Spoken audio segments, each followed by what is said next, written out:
Fuchs in the house. How's everybody doing?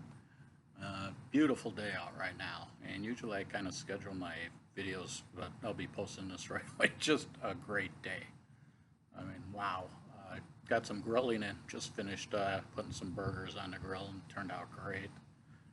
Yeah, good day for grilling. So throw it out there to everybody. And it's been just beautiful weather lately. Little rain to help with drought conditions. Garden's more or less done. Flowers. I have some. I should have set the camera. Cosmos. I have some cosmos that are just doing wonderful. Maybe I'm not gonna just turn it because you should be able to see them. Let's see if I get it. So those cosmos are just growing, and they got flowers on them and going crazy. And that's just seed.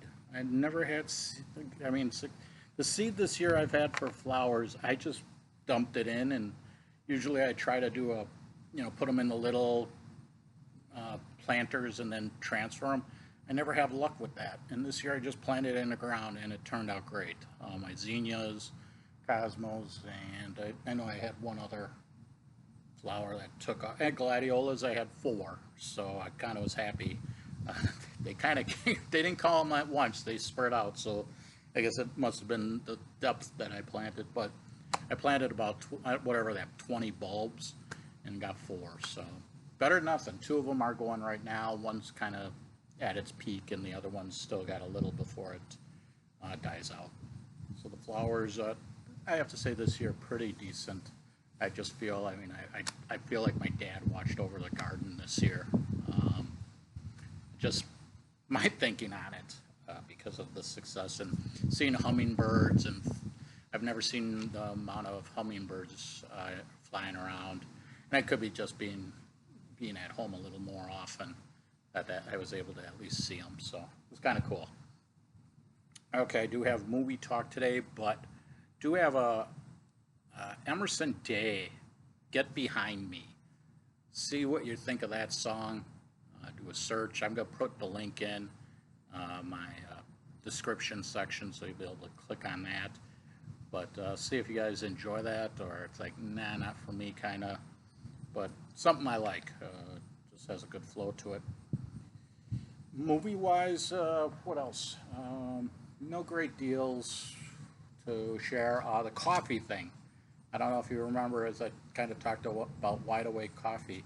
Reason is Jim Beam Dollar Tree does not carry that anymore. The ones that I go to. So the Jim Beam, and they got rid of the Jim Beam regular. Went with Jim Beam Vanilla, which I thought was a step down. So I went with Wide Awake coffee, and right now going with the breakfast blend. I prefer the house blend. It's more of a coffee, got a little more bite to it. The breakfast blend, it seems like it's a in between. It doesn't really, it's not too strong. It just kind of doesn't, it just doesn't have a focus point where it's like, yes, I'm a smooth coffee. It's kind of like trying to decide what it should be. That's just my thought of it. So between the house blend and the breakfast blend for Wide Awake, I prefer the house blend. And I know there's a donut blend. I think I'll try to get that, and one other one I'll try. They have about 7, 8 of them, different flavors. But I don't know, like the vanilla coffee with the regular coffee. Doesn't you can smell the vanilla, but tasting it just isn't there. So the aroma, yes, but the taste doesn't do nothing for me. I have to maybe work on that, but it's affordable coffee. That's the reason why I'm mentioning it.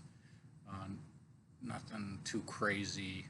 It's good $2, $3 cheaper than a Dunkin' Donut in the bag or Starbucks coffee. A solid $3 difference. I mean, I could say that.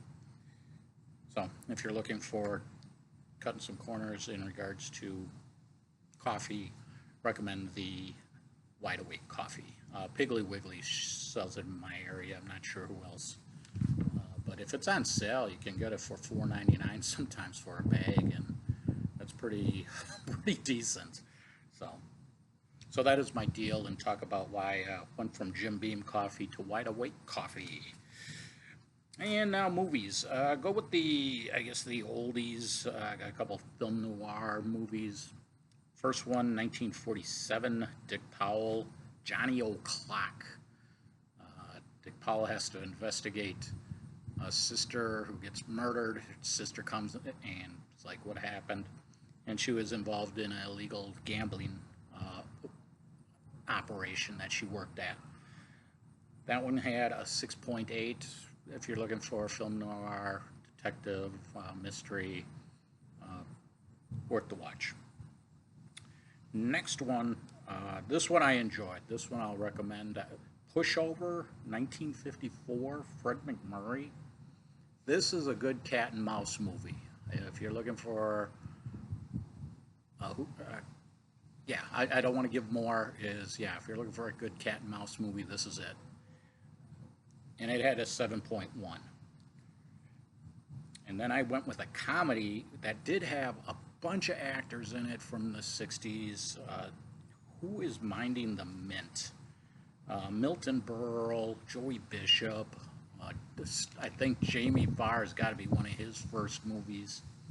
This got a 7, and I am going to say no to it. I'll give it a 5. I'm taking it down from a 7 to a 5. It just, I don't know what it was. You had these comedians from back in the day in this movie, and it just didn't have a good flow to it, I didn't think.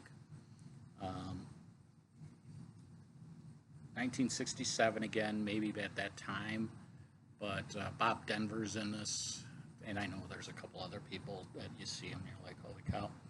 But I was disappointed in it. I was expecting a little more humor.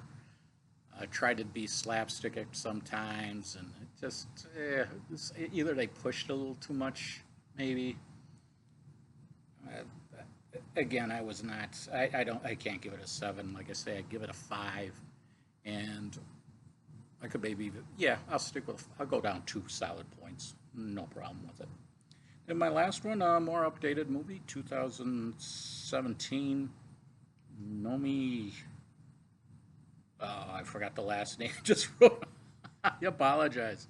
Unlocked, 2017, this got a 6.3. She plays a CIA agent that can't get a terrorist, and basically gets put into London as a caseworker, and then is called up, and that's what happens. So she gets to figure out what happened in the past, kind of. And that'll be it. I appreciate everybody watching, and enjoy Boots in the House. And again, Emerson Day, Get Behind Me. Have a good day.